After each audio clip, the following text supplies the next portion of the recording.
विशिष्ट कथा आती गजेंद्र मोक्ष की कथा।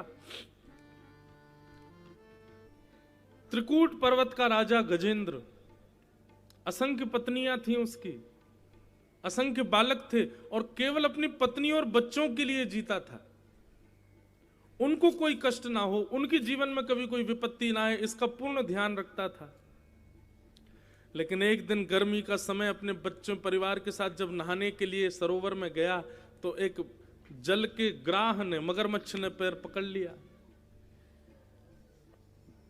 सब लोग स्नान करके बाहर निकले, हाथी नहीं निकला, गजेंद्र नहीं निकला। तो पत्नियों ने पूछा, आप भीतर ही रहेंगे, बाहर नहीं आएंगे?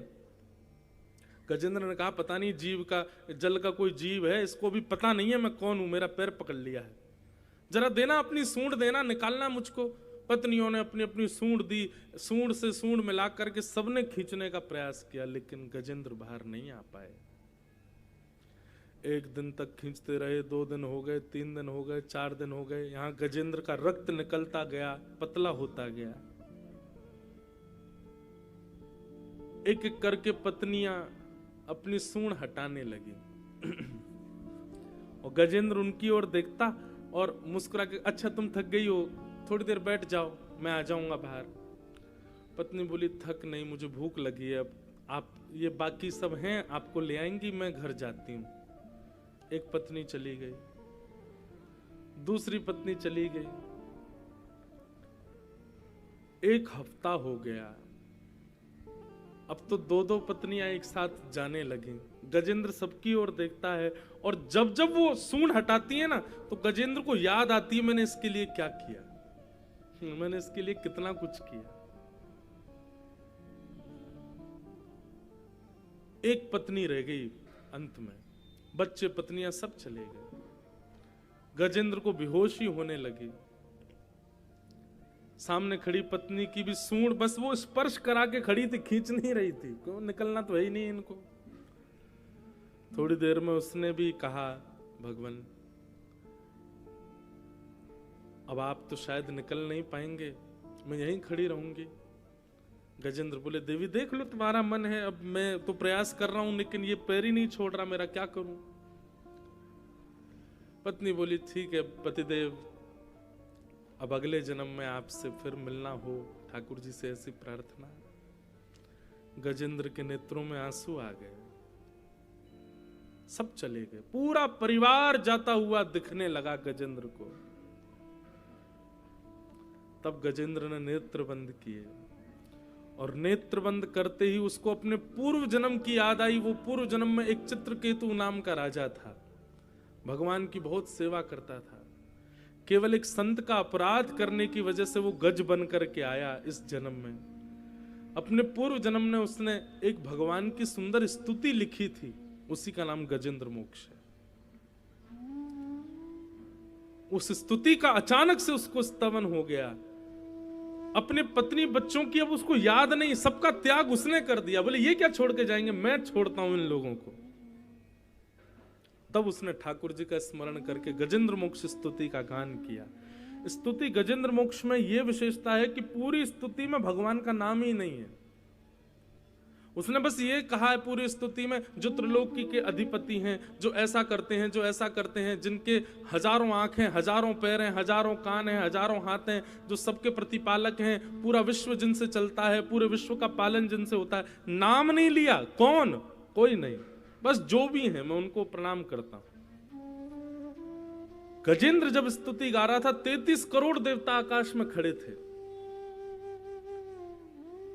सबसे पूछा गया, बोले जाइए ना, आप देख क्या रहे हैं, जाके उसकी रक्षा करो। देवता सब बोले हमारा नाम बोलेगा तो हम जाएंगे। नाम ही नहीं बोल रहा। गणेश जी बोले अरे तो मेरे ही कुल में उत्पन्न हुआ है, कम से कम इतना ही कह दे, हे गजानंद, हे गणपति बप्पा आप पधारो, तब मैं जाऊंगा। ब्रह्मा जी बोले चतुरानंद कह के बुलाए तब जाऊंगा। दुर्गा मैया बोली कि पहले अष्टभुजी देवी भद्रकाली कुछ कहे तब जाऊंगी। सब देवता खड़े हैं कि हमारा नाम बोलेगा तब जाएंगे।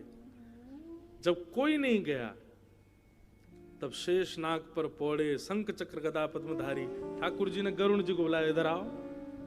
लक्ष्मी जी बोली कहां जा रहे हैं?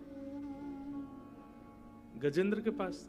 बोले ठीक है, लेकिन उसने आपका नाम तो बोला नहीं, और देखिए किसी का नाम नहीं बोला, कोई नहीं जा रहा तो आप क्यों जा रहे हो?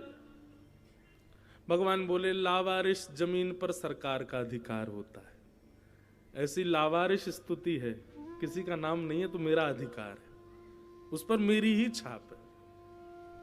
तुरंत भगवान गरुड़ पर बैठ करके सुदर्शन चक्र हाथ में लेकर के जैसे ही गजेंद्र के पास जाने लगे, गजेंद्र ने आकाश की ओर देखा तो शंख चक्र गदा पद्मधारी नारायण आ रहे हैं। तुरंत सरोवर से कमल अपनी सूंड से तोड़ करके अपनी स्तुति के अंत में कहता है, नारायण खिल गुरो भगवन नमस्ते। हे नारायण, मैं आपको वंदन करता हूं। ठाकुर जी ने तुरंत सुदर्शन चक्र से ग्राहक का सर अलग कर दिया और गजेंद्र को बाहर निकाला। ये संसार तब तक आपका है जब तक आप इनके इच्छाओं की पूर्ति आपसे हो रही है। ये संसार तब तक आपका है जब तक आप इनके किसी ना किसी काम आ रहे हो। पर आप हमें एक बात बताओ, ठाकुर जी आपसे प्रेम करें, आप क्या काम आते हो ठाकुर जी के? त्रिलोकी को चलाने में आप कोई सहायता करते हो, या भगवान के आभूषण आपने बनाए हैं, या ठाकुर जी की रोटी आप नहीं खिलाओगे तो क्या ठाकुर जी भूखे रहेंगे? आप किस काम के हो ठाकुर जी के? किसी काम के नहीं है, लेकिन फिर भी हम आप सबके घर में ठाकुर जी बैठे हैं। क्यों? क्योंकि वो अकारण प्रेम करते हैं, कोई कारण से प्रेम नहीं करते ठाकुर जी। घरों में शादी होती है महाराज, लोग 3 दिन के लिए घर में ठाकुर जी को बंद करके चले जाते हैं। अपने बच्चा को बंद कर जाओ, जाओगे? कभी नहीं जा सकते। लेकिन ठाकुर जी कुछ नहीं कहेंगे, चुपचाप मंदिर में बैठे रहेंगे। कभी कभी कईयों के घरों में चूहा भी कूद जाते हैं ठाकुर जी के ऊपर, बेचारे तब भी वही बैठे रहते हैं। कभी कभी भोजन में घर के लोगों को प्याज लहसुन के बिना स्वाद नहीं आता तो ठाकुर जी को चना चनोरी खवा देते हैं, प्याज लहसुन का इनका भोग तो लगेगा नहीं। एक घर में तो विचित्र ही हो गया, ठाकुर जी को बेचारे सुबह दोपहर शाम दूध और रोटी खिलाते। मैंने कि आप सब्जी क्यों नहीं खिला? वो हमारे यहाँ तो महाराज जी प्याज डलती है ना। अरे मैंने कि बेचारे भगवान को आप घर में नहीं रखोगे तो त्रिलोकी में प्रलय आ जाएगी ना। मैंने काय को धर रखे हैं घर में जब इतनी सेवा नहीं कर सकते? तो मीराबाई सत्य कहती हैं, गिरधर जन्म जन्म रासा थी। वो कभी नहीं छोड़ते आपको, आप चाहे कितने पतित हो जाओ। इस संसार में प्रेम केवल कृष्ण कर सकते हैं और कोई नहीं।